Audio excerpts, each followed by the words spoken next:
नमस्कार बंधुरा पूर्वास किचेने आपनादेर सबाइके स्वागत जानाई। बंधुरा आजके आमी फुलकपिर सम्पूर्ण निरामिष एकटी रेसिपि आपनादेर संगे शेयर करब। खूबई साधारण एकटी रेसिपि, आपनारा जे कोनो निरामिष दिनेई एई रेसिपिटा बानिये निते पारेन। तो चलुन देखे नेওয়া যাক आजकेर एई रेसिपिटी। फुलकपिर रेसिपि बानानोर जोन्नो आमी एखाने एकटा मिडियाम साइजेर बेगुनी रंगेर फुलकपि निये निয়েছি। तबे आपनारा चाइले किन्तु एखाने आपनादेर पछन्द मतो फुलकपि निये निते पारेन। माने सादा रंगेर फुलकपि दिएও এই রেসিপিটা বেশ ভালো লাগে। তারপর দেখুন একটি কড়াইতে আমি জল গরম করতে বসিয়ে দিয়েছিলাম। এবার জলের মধ্যে আমি পরিমাণ মতো নুন দিয়ে দিলাম। তারপর কেটে পরিষ্কার করে ধুয়ে রাখা ফুলকপিগুলোকে এখানে আমি একটু ভাপিয়ে নেব। কারণ এখন যেহেতু ফুলকপি কিংবা বাঁধাকপি মানে যে কোনো কপিতেই দেখবেন নানা রকম বিষ প্রয়োগ করা হয়, তাই আমি একটু ভাপিয়ে রান্নাটা করব। এবার দেখুন জলটা ভালোভাবে ফুটে এসেছে আর ফুলকপিগুলো বেশ সুন্দরভাবে ভাপানো হয়ে গেছে। তবে এখানে কিন্তু আমি ফুলকপিগুলোকে সেদ্ধ করে নিইনি। এই গরম জলের মধ্যে প্রায় 1 থেকে 1.5 মিনিট মতো এটাকে ফুটিয়ে নিয়েছি। দেখুন আপনাদের দেখিয়ে দিই, কফিটা কিন্তু এখনও বেশ শক্ত রয়েছে।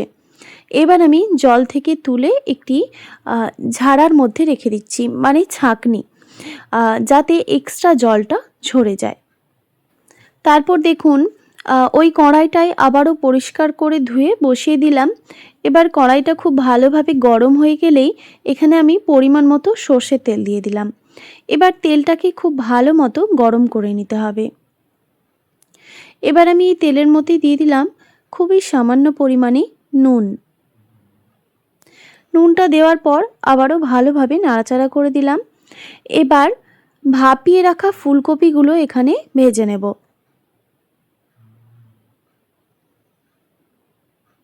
এবার গ্যাসের ফ্লেমটা মিডিয়াম টু হাই রেখে ফুলকপিগুলোকে বেশ লাল লাল করে ভেজে নিতে হবে।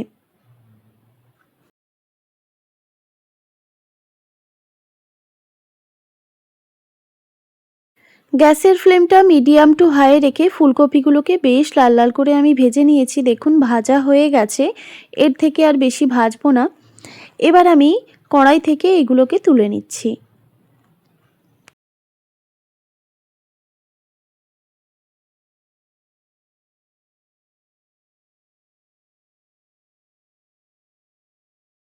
তারপর ওই কড়াইতে আবারও কিছুটা পরিমাণে সর্ষের তেল অ্যাড করলাম। এবার তেলটা গরম হয়ে গেলে আবারও আমি সামান্য পরিমাণে তেলের মধ্যে নুন দিয়ে দিলাম। তারপর আবারও ভালোভাবে তেলটাকে নাড়িয়ে দিচ্ছি।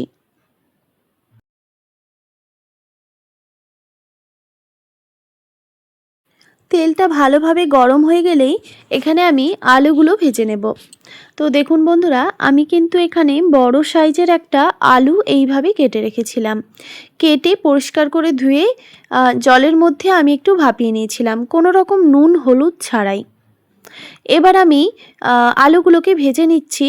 তো আলুগুলো কিন্তু সেদ্ধ করে নিইনি, শুধুমাত্র জলের মধ্যে ভাপিয়ে নিয়েছিলাম। এবার গ্যাসের ফ্লেমটা মিডিয়াম টু হাই রেখে আলুগুলোকে বেশ লাল লাল করে ভেজে নিতে হবে। তো দেখুন বন্ধুরা, আলুগুলো কিন্তু ভাজা হয়ে গেছে। এবার আমি কড়াই থেকে আলুগুলোকে তুলে নিচ্ছি।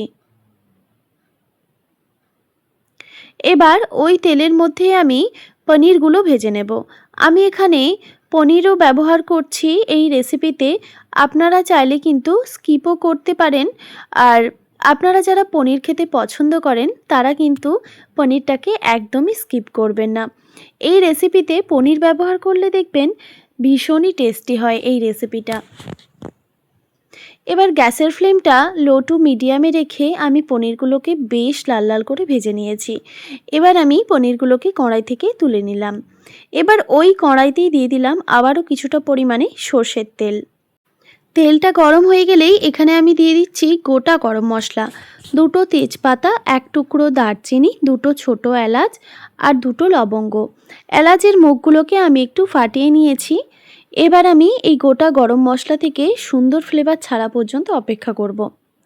গোটা গরম মশলা থেকে যখন সুন্দর একটা ফ্লেভার ছেড়ে দেবে তখন দিয়ে দিতে হবে 1/2 টিস্পুন পরিমাণে হিং পাউডার।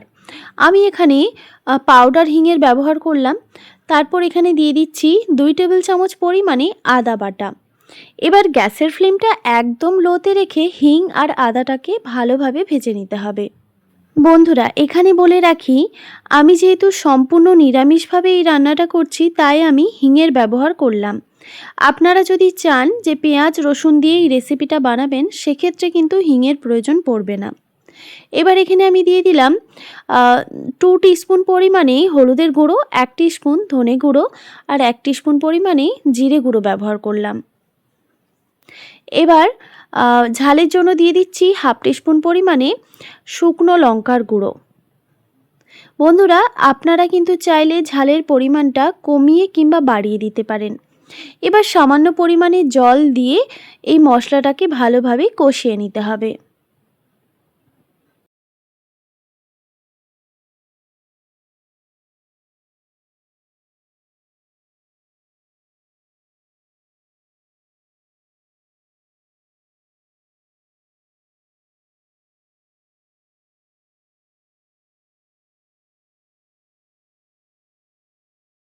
মশলার থেকে যখন কাঁচা গন্ধটা চলে যাবে, তখন এখানে টমেটো কুচি ব্যবহার করতে হবে। এখানে আমি একটা মিডিয়াম সাইজের টমেটো কুচি ব্যবহার করেছি। টমেটোটা যাতে তাড়াতাড়ি গলে যায় বা ভাজা হয়ে যায়, সেই জন্য আমি এখানে স্বাদমতো নুন দিয়ে দিলাম। এবার গ্যাসের ফ্লেমটা লো টু মিডিয়ামে রেখে এই মশলাটাকে ভালোভাবে কষিয়ে নিতে হবে।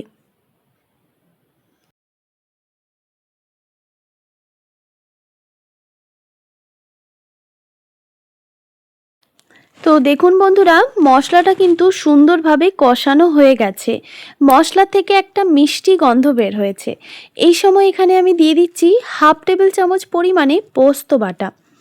এবার পোস্তটাকে খুব ভালোভাবে এই মশলার সঙ্গে মিক্স করে নিতে হবে। আরও একটু আমি এই মশলাটাকে কষিয়ে নেব। পোস্তর যে একটা কাঁচা গন্ধ থাকে, সেটা কিন্তু চলে গেলেই বুঝবেন যে মশলাটা পারফেক্টভাবে কষানো হয়ে গেছে। পোস্ত দেওয়ার পর আরও আমি 1 মিনিট মতো এটাকে গ্যাসের ফ্লেমটা একদম লোতে রেখে কষিয়ে নিয়েছি। এবার এখানে আমি দিয়ে দিচ্ছি ভেজে রাখা আলু। আলুগুলো দেওয়ার পর আবারও এই মশলার সঙ্গে ভালোভাবে কষিয়ে নিতে হবে, গ্যাসের ফ্লেমটা একদম লোতে রেখে।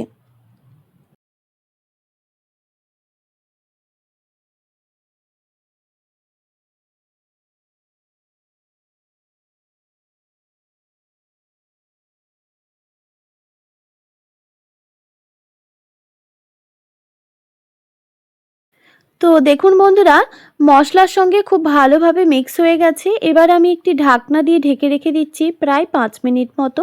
গ্যাসের ফ্লেমটা আবারও বলছি একদম লোতে রেখে। আমি কিন্তু মাঝে একবার ঢাকা সরিয়ে একটু নাড়াচাড়া করে দিয়েছিলাম, যাতে কড়াইতে লেগে না যায়। তো দেখুন, ঢাকাটা আমি সরিয়ে নিলাম। তো আবারও আমি ভালোভাবে নাড়াচাড়া করে নিচ্ছি। আলুর সঙ্গে কিন্তু মশলাটা আবারও একবার ভালোভাবে আমি কষিয়ে নিলাম। তো এবার এখানে আমি ভেজে রাখা ফুলকপিগুলো অ্যাড করব। তো দেখুন, আপনাদের দেখিয়ে দিলাম যে আলুগুলোও কিন্তু অনেকটাই সেদ্ধ হয়ে এসেছে, প্রায় 70% মতো সেদ্ধ হয়ে গেছে। এই সময় আমি ভেজে রাখা ফুলকপিগুলো দিয়ে দিলাম। তারপর আবারও ভালোভাবে নাড়াচাড়া করে দিতে হবে।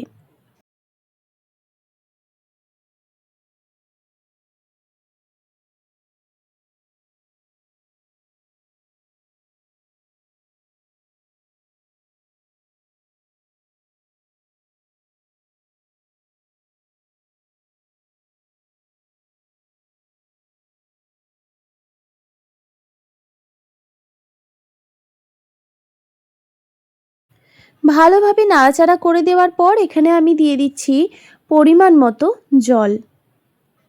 আপনারা আপনাদের আন্দাজ মতো জলটা ব্যবহার করবেন। আপনারা কেমন ঝোল খেতে পছন্দ করেন, সেই অনুযায়ী জলটা ব্যবহার করবেন। জলটা দেওয়ার পর আবারও ভালোভাবে নাড়াচাড়া করে দিলাম।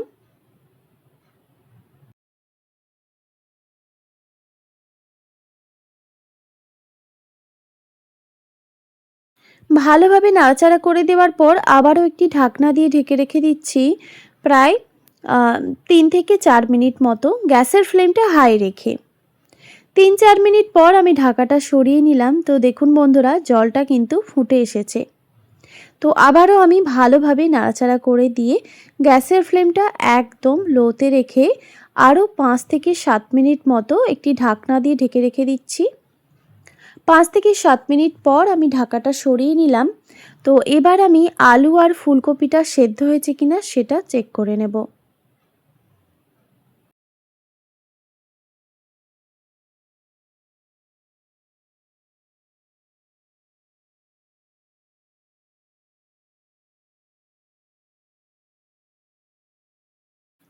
আলু আর ফুলকপি কিন্তু সুন্দরভাবে সুসেদ্ধ হয়ে গেছে। এবার এই সময় আমি ভেজে রাখা পনিরগুলোকে অ্যাড করে দিচ্ছি।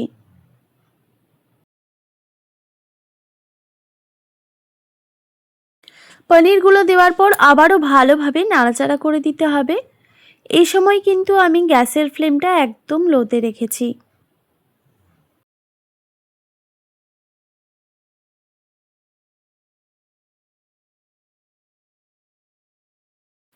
ভালোভাবে নাড়াচাড়া করে দিয়ে এবার গ্যাসের ফ্লেমটা একদম লোতে রেখে আবারও একটি ঢাকনা দিয়ে ঢেকে রেখে দিচ্ছি প্রায় 5 মিনিট মতো। 5 মিনিট পর আমি ঢাকাটা সরিয়ে নিলাম। তো বন্ধুরা, আমাদের রেসিপি কিন্তু প্রায় শেষের দিকে। এখানে কিন্তু আমি আরও কিছু উপকরণ মেশাচ্ছি। আমি এখানে স্বাদের ব্যালেন্সের জন্য সামান্য পরিমাণে চিনি ব্যবহার করলাম। তবে চিনিটা অপশনাল, আপনারা চাইলে দেবেন, না চাইলে স্কিপ করে দেবেন। এবার এখানে আমি হাফ টিস্পুন পরিমাণে গরম মশলার গুঁড়ো আর হাফ টিস্পুন পরিমাণে কসুরি মেথি দিয়ে দিলাম। এরপর দিয়ে দিচ্ছি হাফ টেবিল চামচ পরিমাণে ঘি। বন্ধুরা, আপনাদের হাতের কাছে যদি কসুরি মেথি না থাকে তাহলে আপনারা সেক্ষেত্রে ধনেপাতাও ব্যবহার করতে পারেন। তারপর আবারও ভালোভাবে নাড়াচাড়া করে দিয়ে এবার গ্যাসের ফ্লেমটা অফ করে এটাকে আমি স্ট্যান্ডিং টাইমে রেখে দেব প্রায় 10 মিনিট মতো। 10 মিনিট পর এটাকে আমি পরিবেশন করব। তো দেখতেই পেলেন বন্ধুরা, কত সহজে তৈরি হয়ে গেল সম্পূর্ণ নিরামিষ ফুলকপি আলু পনিরের একটি দুর্দান্ত স্বাদের রেসিপি। এই রেসিপিটা ভাত, রুটি, পরোটা সব কিছুর সঙ্গেই পরিবেশন করতে পারেন। আশা করি আপনাদের এই সহজ সরল রেসিপিটি ভালো লেগেছে। ভালো লেগে থাকলে অবশ্যই একটি like, comment, share and subscribe করে দেবেন আর পাশে থাকা বেল আইকনটিও প্রেস করে দেবেন। তাহলে নিত্য নতুন রান্নার ভিডিওগুলি আপনাদের কাছে পৌঁছবে। ভালো থাকবেন, সুস্থ থাকবেন। ধন্যবাদ।